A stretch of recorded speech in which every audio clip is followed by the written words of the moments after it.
And good evening once again. Day 1231 of this Trump administration, 153 days to go until our presidential election.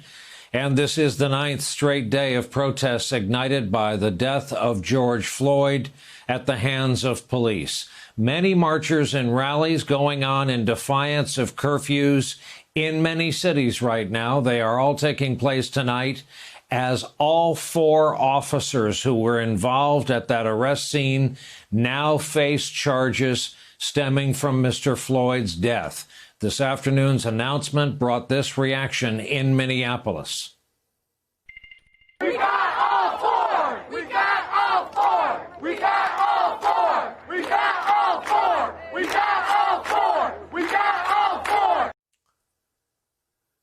This was also the day the president's former defense secretary, James Mattis, went public with extraordinary criticism of how his former boss is responding to all of this and what has become of our country. While former President Obama encouraged the protesters to continue making the status quo uncomfortable. Much more on all of that ahead, but we want to take a measurement of the protests around the country tonight, beginning with Garrett Haake, who remains down in Washington just off Lafayette Square. And Garrett, what's the attitude of the crowd tonight? I know no 2 evenings have been alike.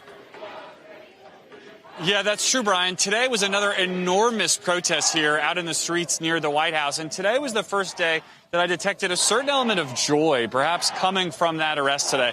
There was very much a block party vibe here in D.C. during the afternoon and evening, as I think we saw a different set of protesters. A lot of folks coming out, they said, for the first time, in many cases, brought out by the federal government's treatment of the folks who are in Lafayette Park on Monday night. Tonight, we are officially under a curfew, have been for a few minutes. As you can see, there are still, I would say, several hundred protesters out here. They have been faced off in this way, and I don't mean that to sound particularly aggressive, but lined up sort of face-to-face with federal law enforcement officials, including National Guardsmen from as far away as Utah, and people who would refuse to identify themselves throughout much of the course of the day, but who we have determined finally are Bureau of Prisons riot control officers, who I think there is some concern among protesters may not handle things with particular nuance if things were to devolve later in the evening, as things sometimes do when it gets particularly late at night, Brian.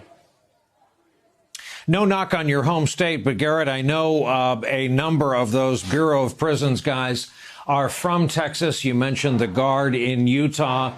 Simple question. Under whose orders? What's the chain of command here? And what are they doing so far from home, defending the ground between peaceful protesters and the White House? Brian, I'm still reporting out exactly how the chain of command works here, but our understanding is they are under authorities. Essentially, any federal officers here are deputized by U.S. Marshals to help protect federal personnel and property, and that at the top of that chain is the Attorney General, Bill Barr.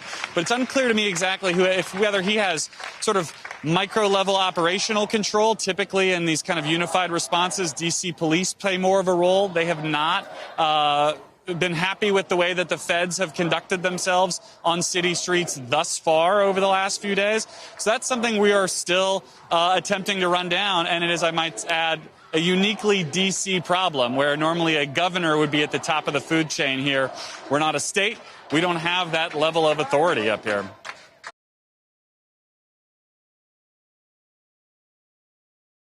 Hey there, I'm Chris Hayes from MSNBC. Thanks for watching MSNBC on YouTube. If you want to keep up to date with the videos we're putting out, you can click subscribe just below me, or click over on this list to see lots of other great videos.